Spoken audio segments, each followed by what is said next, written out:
And we're live. Wonderful. Welcome to Virtually Connecting from DigPed in Vancouver. We're so happy to be joining you guys. You've had a busy day. Yeah. Yes. Yeah.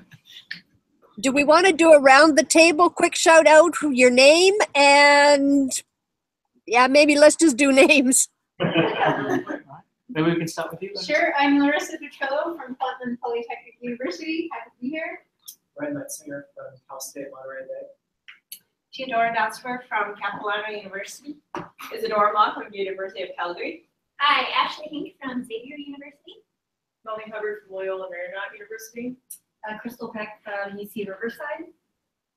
Karen Cangelosi from Keene State College. Sarah Kinney, Harvard University.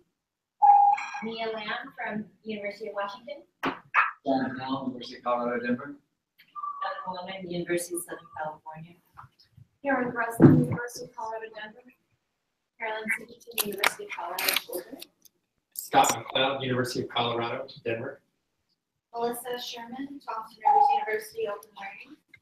Gretchen Gibbs, University of Arizona. Stephen O'Connor, Capilano University. And the people just coming in, just quickly your names and where you're from. Rita Roberts, hi, Calgary, Alberta. Stephen Bishop from Douglas College. Robin DeRosa from New Hampshire. Brian Weston from College Canyon, Southern California. And Rajiv Jhangiani from Kwantlen Polytechnic University. Thank you so much. I am amazed at where everybody's come from to travel to Vancouver. Wow, what a neat trip. And our virtual folks, introduce yourselves. Let's start with Chuck. Howdy, Chuck Pearson, Tusculum College, Greenville, Tennessee, speaking to you from the home office in North Greene County. Kristen. Hi, everybody. This is Kristen Eshelman. I am at Davidson College in North Carolina. Michael. Michael Berman from Cal State University, coming to you from Los Angeles this morning. Wonderful. Thank you very much. Okay, I'm going to say thank you, first of all, to all of the people in the room that have been tweeting out. I really appreciate it because I've been tracking the tweets throughout the day and all day yesterday as well. So I really appreciate being able to learn right along with you guys. And definitely thank you to Robin and Rajiv for putting these guys to work today. I'm looking forward to hearing some of the conversation from the sessions you had this morning and from the Padlet stuff that you've been contributing to. Yeah, so we thought we might start with just having some folks in the room share a little bit of a kind of update about what we heard this morning with our three guests provocation. We had Tara Robertson, Chris Billard, and Audrey Waters. So we have some groups who are just going to talk really briefly about some kernels that emerged from that.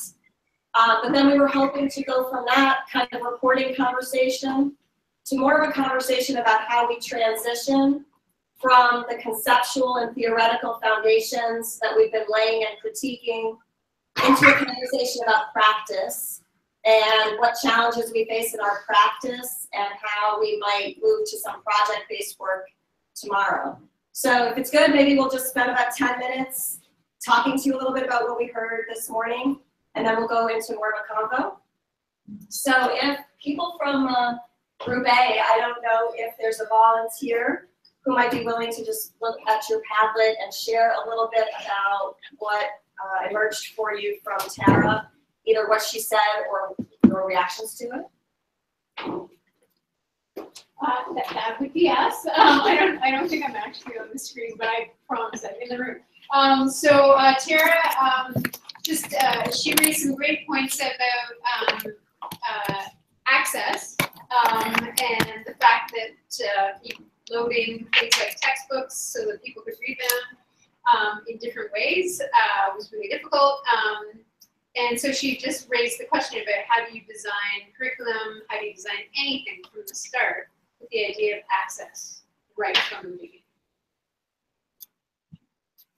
Yep, anybody from Group A or Group B have other Tara points that you want to pull out? She also brought up, when we're talking about feeling like you communicate or be part of a conversation, she was struck by the fact that Open Education 2017 in Anaheim this year had speakers who not only she didn't particularly identify with, but were definitely antagonistic, as one of them is a director of education at the Mormon Church, to a community that she identifies with, LGBTQ. So that access is more than physical disabilities. It has to do with lots of things. And we have all. That's so important. Intersect. So I love that. we can just keep going and then talk. I know there's people online who are like, that's really hard, but okay. So then Chris Gilliard came in and chatted with us. So there's somebody maybe from Group E who'd be willing to just encapsulate some of Chris's ideas. I would. I'm not a very loud speaker, but I'll try. So Chris talked about what he calls digital redlining, and he summed that up for us, for people who aren't familiar with it. So that's tech policies, practices, pedagogy, and investment decisions that reinforce class and race boundaries. So he talked about monetizing data. A lot of OER, OA resources rely on platforms, Amazon, Google, Pearson. These corporations exist to extract data from users and to monetize it. So what happens when those are the only options? What sort of paths around that do we have?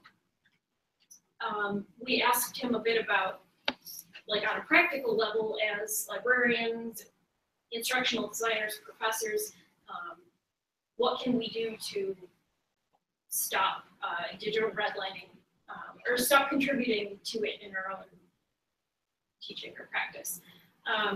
And one of his big suggestions was to not make assumptions about what sort of tech access or technical capabilities your students have, and maybe actually ask them at the beginning of a class or whatever it is you're doing, so you can shape your assignments and things like that around what they actually have access to. It would be important for you to know that we can see your chats, lest you want to comment on inappropriate things in your chat boxes. We are not moving the mic. It's a big mic in the center. I don't know what else. I think when he's moving the laptop, you're hearing noise. So is the external mic actually being picked up? Great. Yeah, exactly. I don't think the external mic is being picked up. I think that you're actually on the, I think you've selected the mic that's on the, that we're seeing from the camera. It's just probably a laptop, I'm thinking. That mic should pick up. Yeah. If we can change that, it would really relieve a lot of us from this. Yeah, that might help out the audio situation. How is it now? Any better? Oh, that's very nice. Kind of loud, actually. I don't have a quiet voice, is the only problem. Now you're kind of loud. Does anybody else from Group E or C have some follow-up on Chris?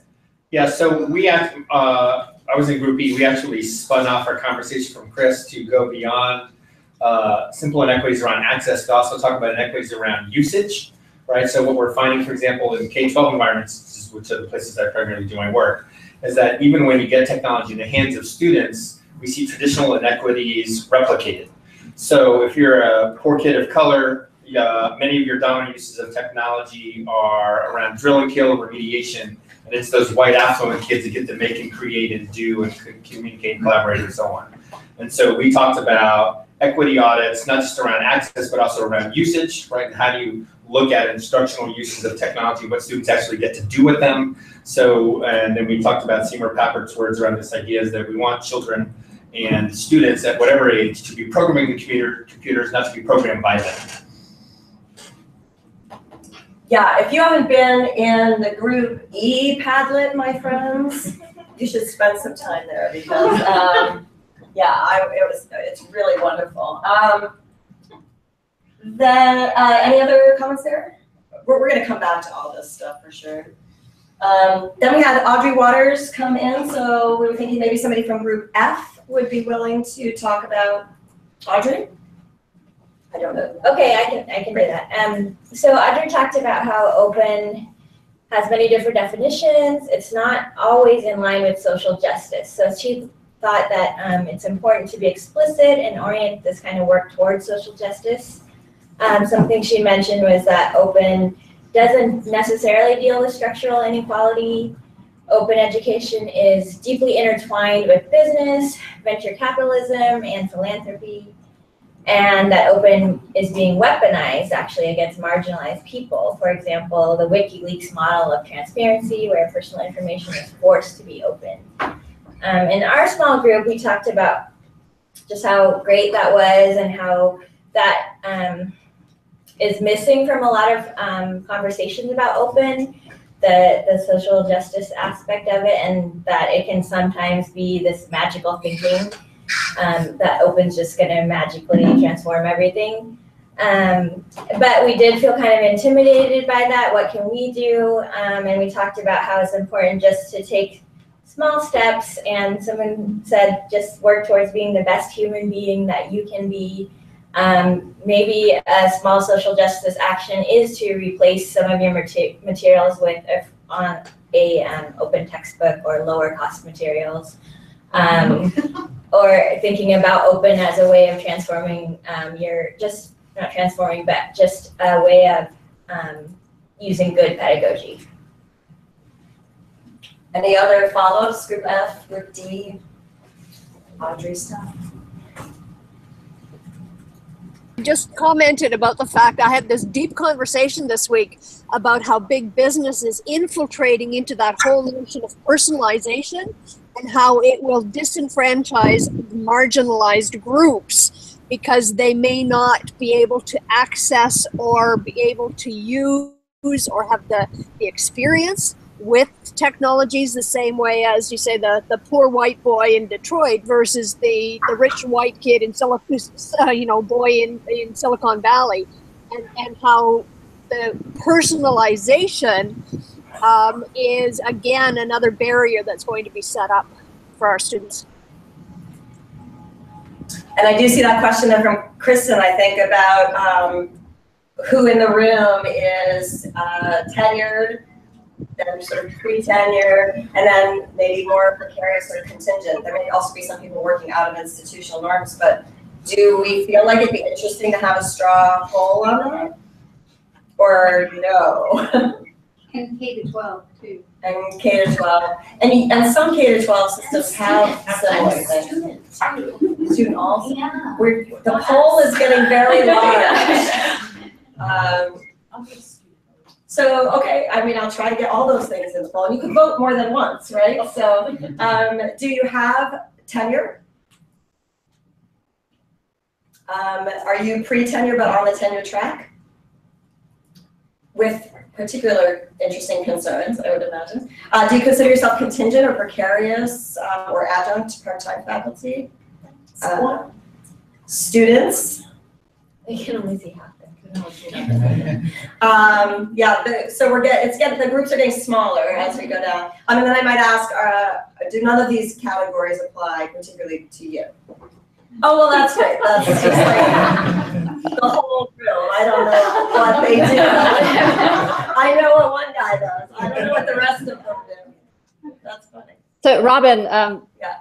Thanks. The reason I asked that question is because I don't see too many pre-tenure or tenure faculty engaging in this kind of conversation on our campus. It tends to be faculty who are adjunct, visiting, instructional technologists, and students.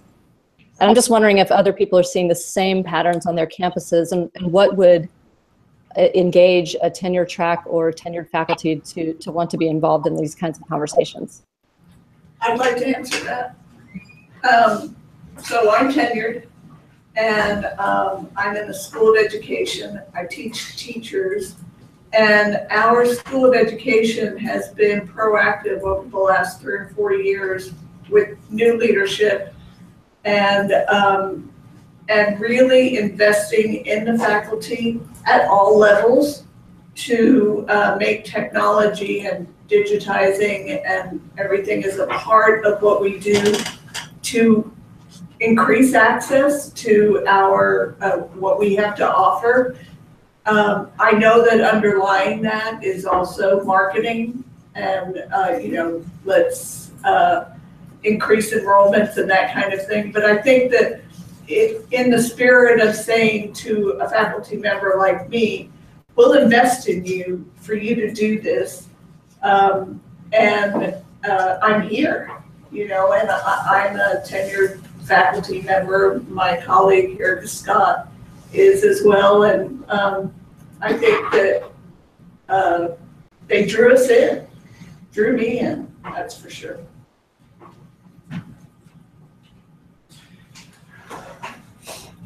Maybe I'm just going to mention this in passing as well. We talked yesterday, we gave a bit of an introduction to open ed resources, practices. There's a range of experiences and knowledge in the room to start, and different entry points. So even though some people have a lot of experience with OER, maybe less so with open access or vice versa. But when we talk about sort of broader systemic sort of levels, one example that's worth mentioning because of your question is the University of British Columbia a couple of months ago passed a Senate policy which includes the creation of open educational resources as one of their criteria for tenure and promotion in the for educational leadership is the category it falls under. So I think, hopefully that's not the last one. That's certainly a big one that people have noticed in this space. But even before that, I mean, I see faculty on the tenure track who, if it's not so much at an institution that deeply worries about access, it's often an aspirational sort of approach about innovative pedagogy. It's almost as if the cost savings are the gravy in that sense, and they're really in it because of the institution's reputation, the ability to promote its program, and just innovating in a way that they find exciting. I'm mindful as we're having this conversation that we really also want to pivot a little bit.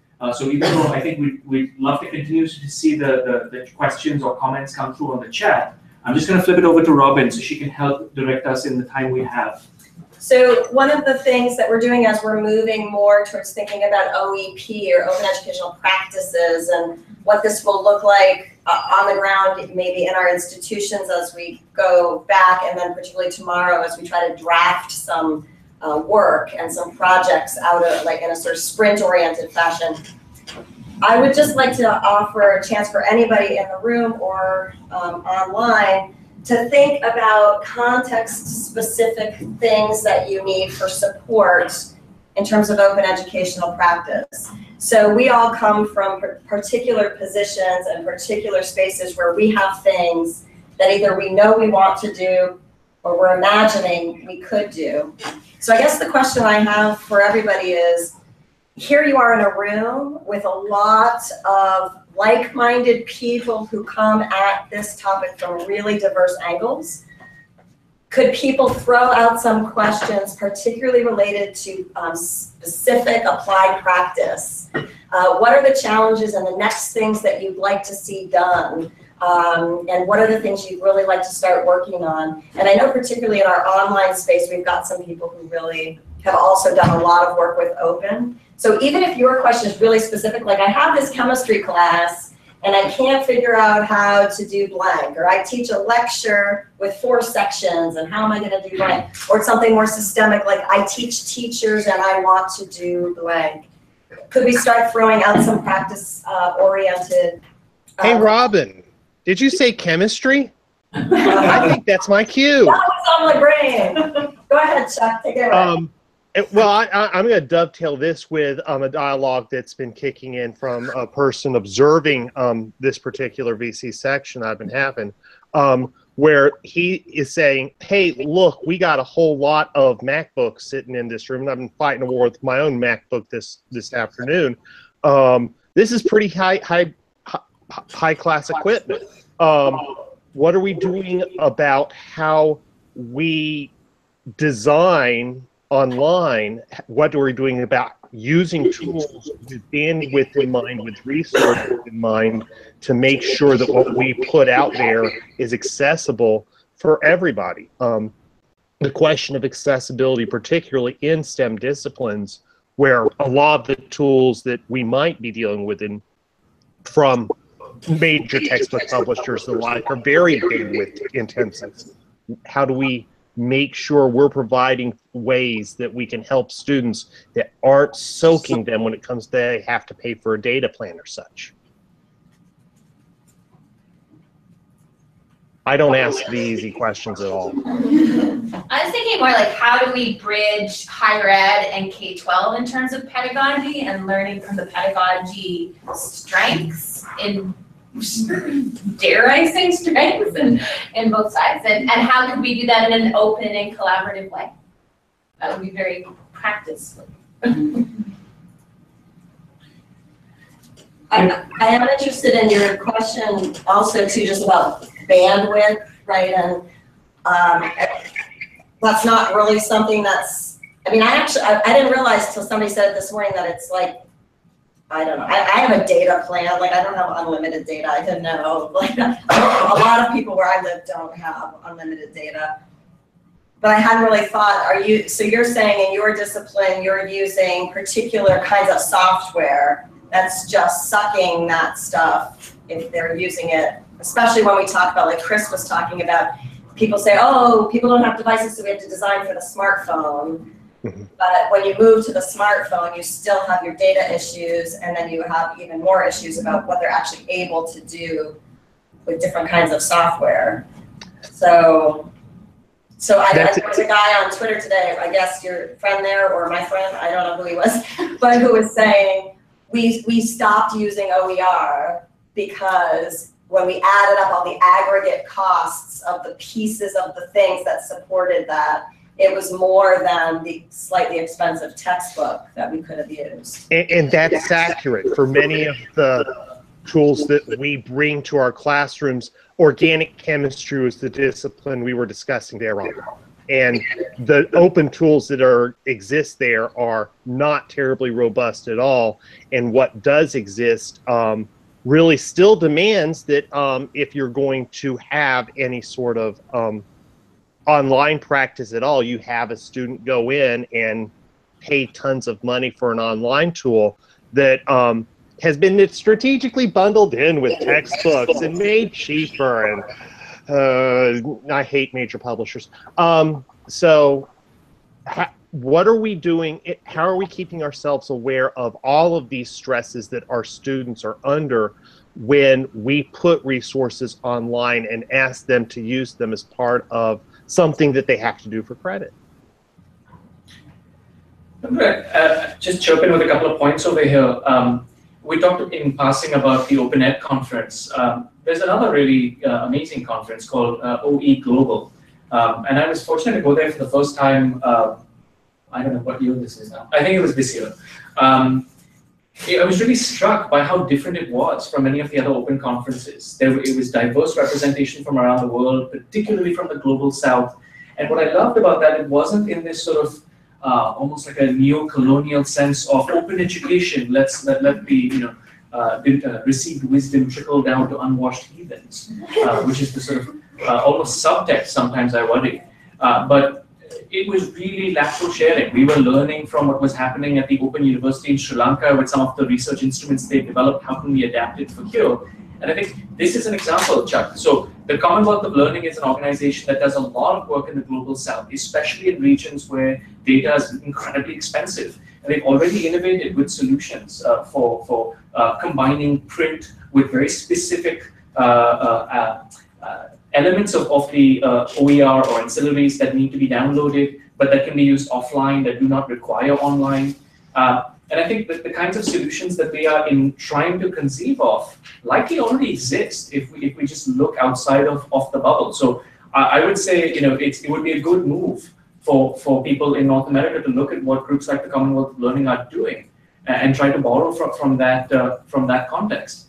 The other really nice thing about that, of course, is I think this came up in the provocations, is the worry about how we replicate power structures. And if it's those who have the ability to produce and license materials openly without compensation, if they already have privilege, then it's likely that privilege will be overrepresented within the available OER.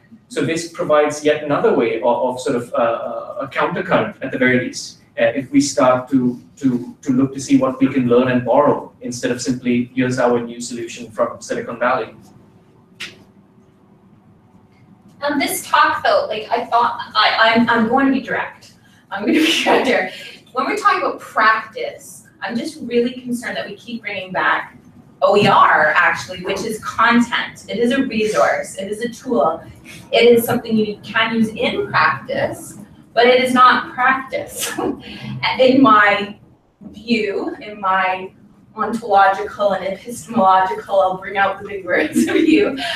So can we get to beyond OER? And like Sivu, I know an example that you're talking about. South Africa brought together people from all over the country to create textbooks together from different languages. Like we can stereotype South Africa, we won't, because they went through incredible barriers to get all these teachers together.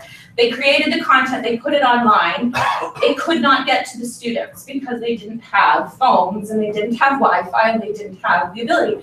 So they created these SIM cards that was donated by a telephone company in the country, and they put the SIM cards into cell phones and they would share that as the resources to share their content with each other.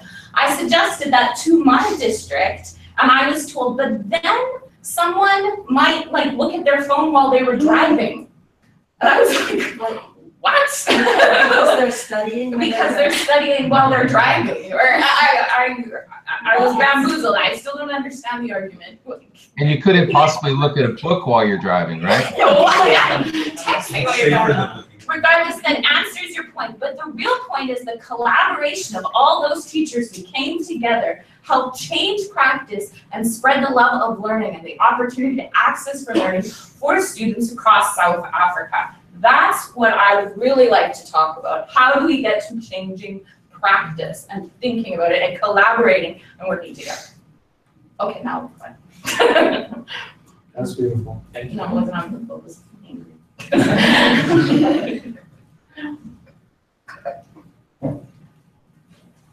Folks in DC, are you quiet? That's the big sticky question.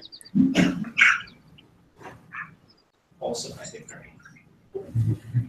and I think I'm going to say it starts with one person, the people I think that are in that room with you together, and making sure you stay connected to at least 3 or 4 others who are like-minded, and you ping ideas off of each other, and you muck around, and you make mistakes, and you admit to them, and you dust yourself off and keep going.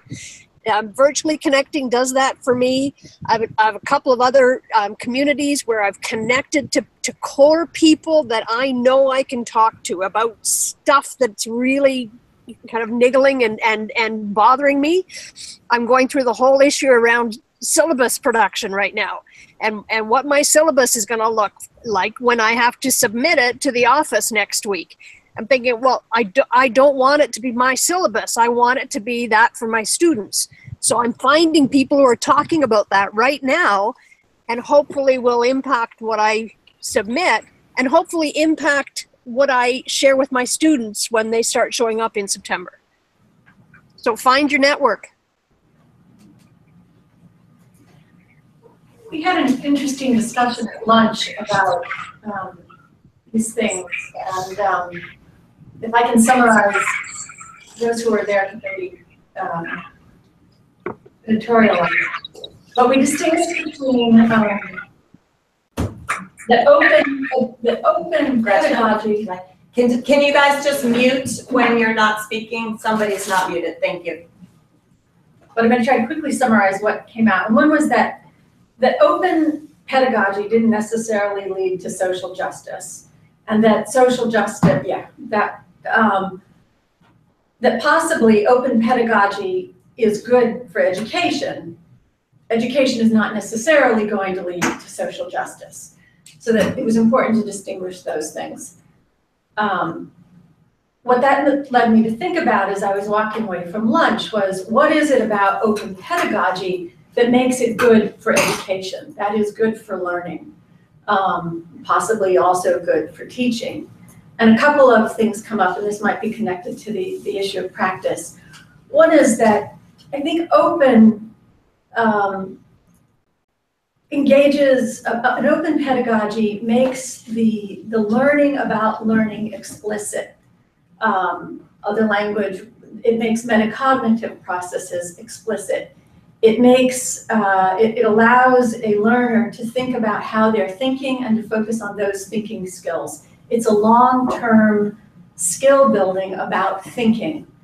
What that skill is used for, the type of thinking, can vary, and it isn't necessarily put towards social justice, but it is a more effective way to help students remember, connect to prior ideas, identify bias, look at things from other points of view, synthesize, draw conclusions, make connections to other materials. It explicitly identifies those. It identifies those in the teachers, it identifies those in the students. So it's effective for learning. But I think some of the points that you're making when you talk about teaching students to think or question or interrogate, you say, well, that's just for learning, it's not necessarily social justice, but I would argue that you're actually being political when you teach students how to think for themselves and how to question and interrogate. So these things, nothing's an automatic, add instant whatever, it's stirred, it happens, but that you provide a culture chamber or the pathway to make your teaching in your classroom more social justice focused. And that open education can offer possibly some tools, if used in the ways that you want to with your philosophy, the opportunities to bring more social justice about. That's what I would say. Or you can use it to do crap, right? But it allows the possibilities in ways that I haven't seen other things in education, like point to something else going on in the higher ed movement or in a K through 12 classroom setting that has more, at least potential, to bring social justice about than open education. So I think that's an interesting point. Let me just, I think I will say though that many of the things that those practices, for example, not grading, intimate contact, emphasis on critical thinking and communication skills, are elite institutions in the United States. That is a hallmark of those elite institutions. What is also a hallmark of education in our country is that many of the institutions that are not considered elite and that are public have a much more rote, you will do what I say, this is the assignment, do as I say, follow the rules approach. Now, those elite institutions have turned out those who have held power and money in our country for hundreds of years. They have not led directly to social justice because of those teaching methods. So I agree that it does, and it can switch up the politics but it is not an automatic consequence. I agree. Yeah. It's a method. You can take a hammer and build something beautiful or smash some windows out. All I'm saying is that the tool has some power, but the philosophy and the ethos has to be behind it, right? So that's really what we're talking about. If you have the idea of social justice and you want to give your hammers to the folks that may bring that social justice about, as opposed to people that are going to smash things to death. Yeah, I agree. It's a much powerful tool. These places, why are they using rote memory or whatever? Like maybe give the tools to the places that can do that stuff.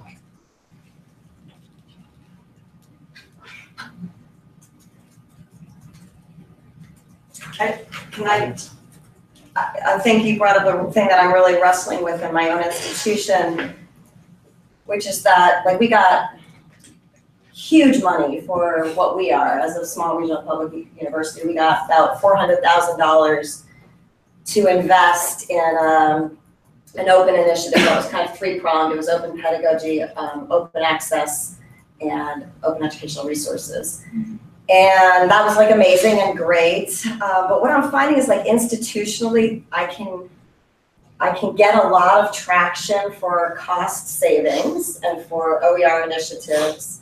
And I can get a lot of traction with the whole ed tech innovation, right? They're really excited that, like, my students go in the open lab and we use things and they can come and they're always calling me and they're like, we're having a a PR shoot, can we shoot your classes, right? Because they're typing things and using tools and whatever.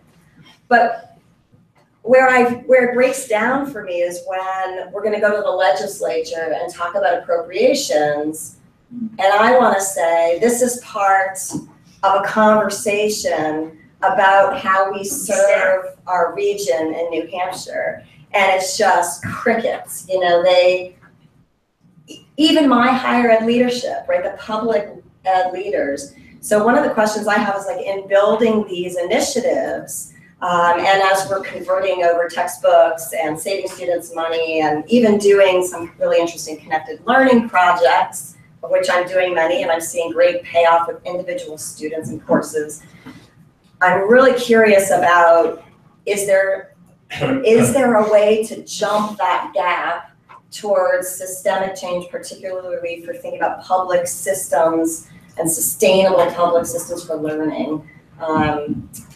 I haven't made, even though we've got a very well-funded sort of model initiative going in the state, it's not really impacting some of the things that matter. Like, you know, we are 50th in the nation usually for public funding of higher ed in my state, and they don't care to make a pitch about how this could change it.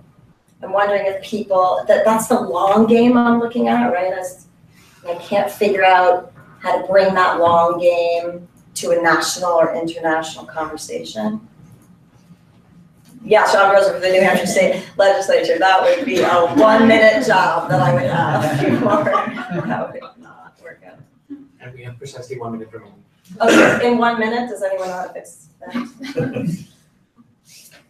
I wrote something on Twitter. It was like the only thing I've written on Twitter in a year. But it was this question of, are we creating a language that only exists within our own circle, and how does that language go outside? How do the meanings of those terms exist beyond the circles in which we live and function? And I think that, you know, it is perhaps not only that we're trying to use these. The only thing I can think of is that we're trying to use this.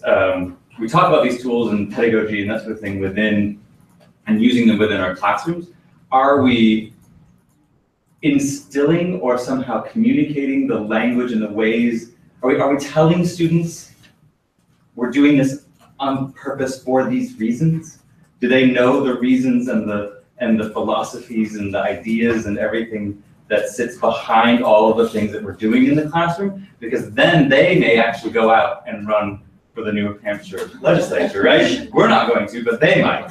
And so it's possible that there needs to be a kind of self-consciousness about how one explains one's practice to students, so that they know that we're doing this for certain reasons and because of a certain philosophy. That's the only thing. I asked that question and I'm like, well, how would you answer it? You know, like you asked it to Twitter, but how would I answer it? And that's what I came up with.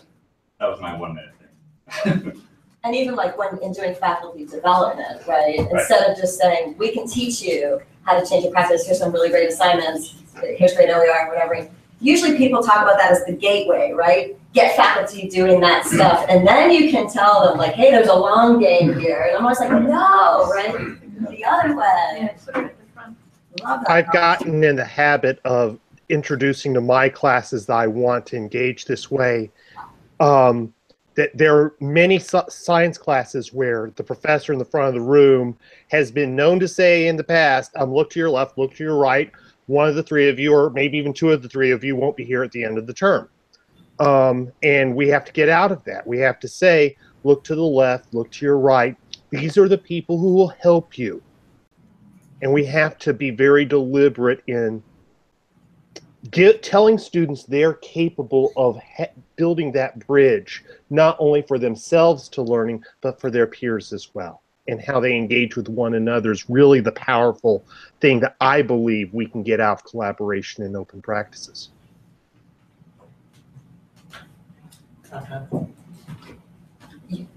Was that a hint to me to do that? Yeah. Okay, sorry. I was just like, yes, you're right. If it works for you guys on VConnecting, we'd probably like to say goodbye. We have to do a couple of things here and head back to session 2. But thank you, and for those of you online and here, we are on DPL Open, so we'll try to get on the hashtag later to interact some more. Thank you so much, Robin and Rajiv, for joining us and letting us join you for a while. It's been wonderful. Great conversation. Can you just remind the room what happens to this recording? It will be, it's recorded, it's on the Virtually Connecting website. You just have to look for it, and it'll be, it'll be available through the website. We've also shared it on the Virtually Connecting Twitter stream at VConnecting, and I've tried to hashtag it well, so please look for us. Okay, bye. Thanks very much. Thank you. Thank y'all.